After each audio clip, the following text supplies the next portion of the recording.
Pertamina, Pak Simon, beserta seluruh jajaran yang sudah hadir pada kesempatan hari ini.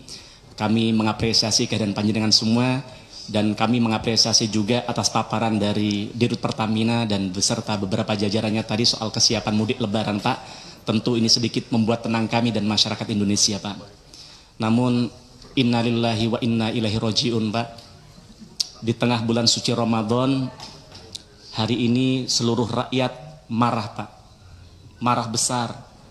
Bahkan kami punya saudara, Pak, setiap hari, setiap ketemu kami selalu mengungkapkan kemarahannya. Mereka kecewa begitu mendalam terhadap Pertamina karena mereka merasa tertipu bertahun-tahun selama ini, Pak.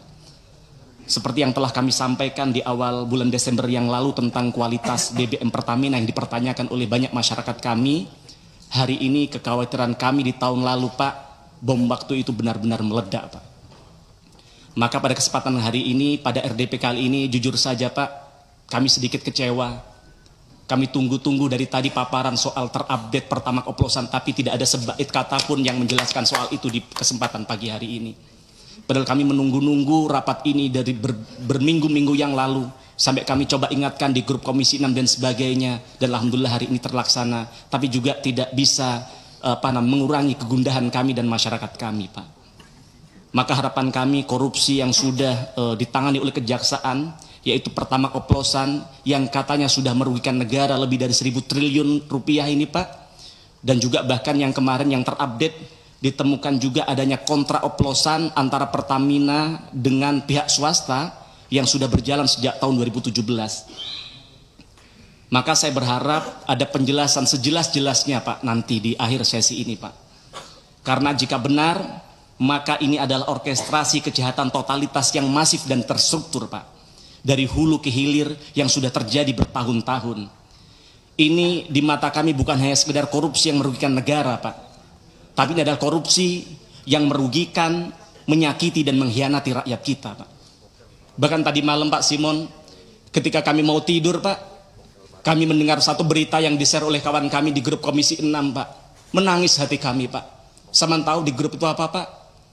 Pernyataan dari Kejaksaan Agung bahwa mereka menemukan grup WA yang judul grupnya adalah orang-orang senang. Na'udzubillah min syarri dzalik, Pak. Jadi ternyata mereka melakukan selama ini dengan kesadaran, Pak. Dengan menari-nari di atas penderitaan rakyat, merampok bukan hanya dari negara tapi juga dari rakyat kami, Pak. Kemudian Pak Dirut, baru-baru ini Menteri SDM mengatakan akan membangun kilang minyak yang dibiayai oleh Danantara dengan biaya mencapai 500 triliun rupiah. Lah jadi selama ini Pertamina tidak punya kilang baru, Pak. Padahal ketika 2019 yang lalu kami duduk di sini, ketika di situ di tempat Bapak ada namanya Bu Nike, saat itu menyampaikan bahwa RDMP Balikpapan maksimal tahun itu akan selesai, tapi nyatanya ternyata kami baru tahu sampai tahun 2025 itu tidak tuntas juga, Pak. Sedangkan hari ini kebutuhan BBM kita 1,6 juta barel per hari, padahal targetnya pada tahun 2025 ini sudah bisa memproduksi 2 juta barel, Pak. Artinya kita bukan lagi hanya impor, tapi kita surplus, kita bisa melakukan ekspor BBM.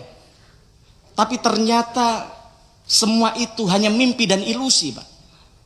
Karena maunya oknum-oknum Pertamina hanya impor dan impor saja, Pak. Jadi saya melihat bahwa sebenarnya Pertamina adalah bagian dari mafia migas, Pak. Karena ternyata mafia migas telah mempengaruhi Pertamina agar menunda-nunda pembangunan kilang, Pak. Di sisi lain juga ada kebobrokan dalam manajemen SDM di Pertamina. Mantan orang dalam Pertamina, mantan orang dalam Petral, entitas mafia yang sudah dibubarkan negara karena tempat sarangnya mafia di dalamnya, malah ternyata Dirut Pertamina saat itu, salah satu orang Petral saat itu menjadi Dirut Pertamina Patraniaga. Maka tidak heran, maka kemudian namanya Rifa bekerja sama dengan geng mafia melakukan perampokan yang begitu besar terhadap duit negara kalau itu betul terjadi begitu, Pak. Kemudian yang kedua, Pak, heboh Pertamax oplosan saya rasa tidak cukup dengan hanya meminta maaf lalu seolah-olah dosa-dosa Pertamina selesai, tidak. Lalu bagaimana dengan kerugian konsumen? Apa ada inisiatif dari Pertamina untuk memberikan mengganti kerugian mereka, Pak? Ingat, Pak, mereka beli BBM bukan untuk diminum, Pak, tapi untuk bekerja sehari-hari dari kantor ke rumahnya. Saya maka tidak bayangkan kalau seandainya kemudian oksigen dikelola oleh Pertamina, jangan-jangan dioplos dengan karbon dioksida. Maka manfaatkan My Pertamina untuk bagaimana bisa memberikan ganti rugi kepada rakyat kita, Pak. Dengarkan kata netizen, saya pikir ada benarnya. Gimana untuk mengembalikan integritas Pertamina, mereka ganti gasih Pertamax secara gratis selama setahun misalnya. Tapi itu tidak mungkin. Atau seminggu deh, atau sebulan deh. Atau apa yang bisa Bapak lakukan, yang penting rakyat merasa ada upaya dari Pertamina untuk memberikan perbaikan dan minta maaf kepada rakyat. Ingat, para founding father kita mendirikan Pertamina dengan tetes darah dan keringat. Bagaimana kemudian hari ini dihancurkan oleh internal Pertamina sendiri, yang ini harus dikembalikan oleh Bapak. Kemudian juga kalau kita bicara lingkungan hidup kita, hasil uji lab BBM Pertamina hasilnya di bawah standar, di bawah ketentuan Kementerian LHK. Kandungan sulfur Pertamax ternyata sama dengan Pertalite yang 500 ppm, Pak. Bayangkan, standar Euro 4 saja, RON 92 kandungan sulfurnya harusnya hanya 50 ppm. Belum lagi kalau kita lihat punya tetangga kita Shell hanya 10 ppm, Pak. Maka bobroknya Pertamina dari segala sisi ini, Pak. Dari SDM, teknologi, produk, dan sebagainya, ini sangat merugikan berbagai sektor. Maka reformasi inset outset adalah urgent dan wajib untuk segera dilakukan. Kemudian yang ketiga, Pak. Jika menilik betapa besarnya gaji yang diperoleh jajaran direksi Pertamina, lebih dari 1 miliar per bulan, setara dengan gaji dirut Coca-Cola, Pak. Bahkan kami cek setara dengan gaji CEO Google, yang merupakan perusahaan global dengan valuasi dan market yang memang mendunia. Bahkan itu kalau ditambah dengan tantiem, dividen, kemudian kompensasi finansial lainnya, maka THP yang diberikan kepada direksi Pertamina 4 miliar per bulan, jauh lebih besar daripada gaji Presiden Republik Indonesia, bahkan jauh lebih besar dari gaji Presiden Amerika Serikat Donald Trump, Pak. Ini amat sangat terlalu luar biasa. Maka seharusnya dengan angka sefantastis itu, direksi wajib bisa memberikan pelayanan terbaik, wajib bisa menghadirkan BBM berkualitas, wajib bisa memberikan BBM yang terjangkau untuk semua lapisan masyarakat, bahkan bisa membuat profit yang impactful bagi negara, harusnya. Tapi nyatanya apa? Malah merugikan negara dan melukai rakyat kita hari ini. Bahkan kalau kita lihat di laporan keuangan anak usaha Pertamina, yaitu Pertamina Patraniaga, kompensasi bagi manajemen kunci termasuk direksi dan komisaris mencapai 19,1 juta US dollar atau setara dengan 312 miliar. Bayangkan, duit sebanyak itu kalau dipakai untuk MBG misalnya, bisa memberikan makan kepada 31 juta anak kita, Pak. Atau kalau itu diberikan kepada para guru P3K, para CPNS kita yang diprank oleh negara hari ini, maka itu bisa mensejahterakan mereka sampai nunggu mereka menjadi PNS, Pak. Bukan bermaksud bagaimana, hanya mereminder, Pak. With great power comes great responsibility. Maka evaluasi manajemen beserta remunerasinya di BUMN ini sangat-sangat urgent untuk segera dilakukan. Kemudian yang keempat, Pak Dirut, karena itu saya mengusulkan kepada pimpinan DPR RI, kepada pimpinan Komisi 6, untuk bagaimana segera dibentuk panja BBM Pertamina. Karena jangan berhenti pada pion-pion yang sudah terjerumus ini, Pak. Jangan kemudian ini keluar dari mulut singa masuk ke kandang macan, Pak. Tetapi ini kesempatan untuk membersihkan Pertamina secara menyeluruh. Maka nanti kasihan juga kepada Danantara ketika mereka harus memikul beban berat, karena ternyata Pertamina sebagai BUMN terbesar ternyata boncos dan gembos, Pak. Maka melalui pansus BBM ini kita bisa panggil mantan direksi Pertamina Pak Ahok, yang beliau juga mengkonfirmasi bahwa kalau diundang di tempat ini beliau akan hadir. Kita akan undang mantan komisaris, begitu juga mantan dirut Pertamina Bu Nike, begitu juga mantan dirut-dirut di era ketika dulu Petral dibubarkan misalnya, Pak. Kita juga bisa memanggil produsen booster RON BBM. Jangan-jangan memang Pertamax adalah Pertalite yang diberikan booster. Maka di kesempatan ini juga saya membantah pernyataan PLT Dirut Pertamina Patraniaga ketika rapat dengan Komisi 12. Beliau menyatakan bahwa tidak ada aditif yang bisa menambah RON.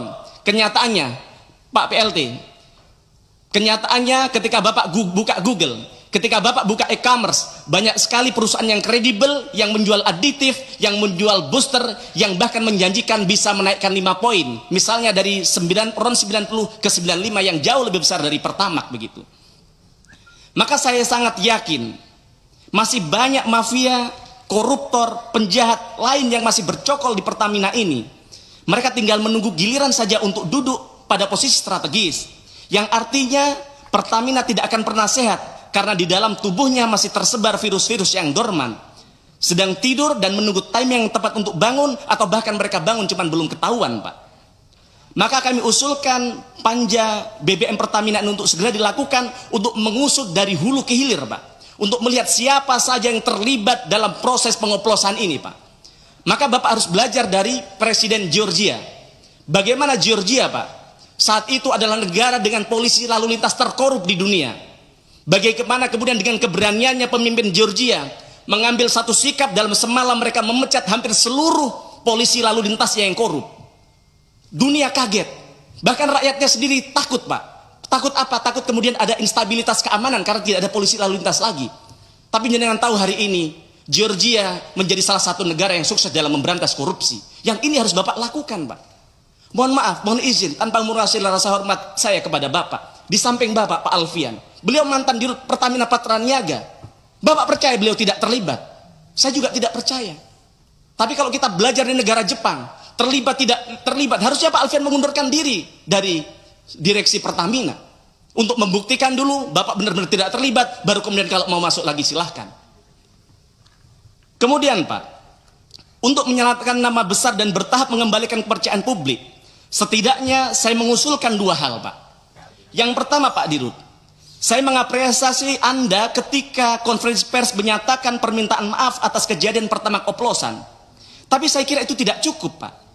Belum menunjukkan ketulusan hati Pertamina. Ini masih sekedar lip service semata, Pak. Jika memang Pertamina benar-benar minta maaf, maka harus melakukan taubatan nasuha. Harus menunjukkan bagaimana seluruh insan Pertamina itu tidak hanya meminta maaf secara lisan, tapi juga dari gestur, dari perbuatan, dan dari pelayanan yang dilakukan. Tidak cukup pula hanya mengganteng si bocil anaknya Deddy Corbuzier, Pak. Yang ini justru melecehkan, meremehkan, dan melukai hati rakyat.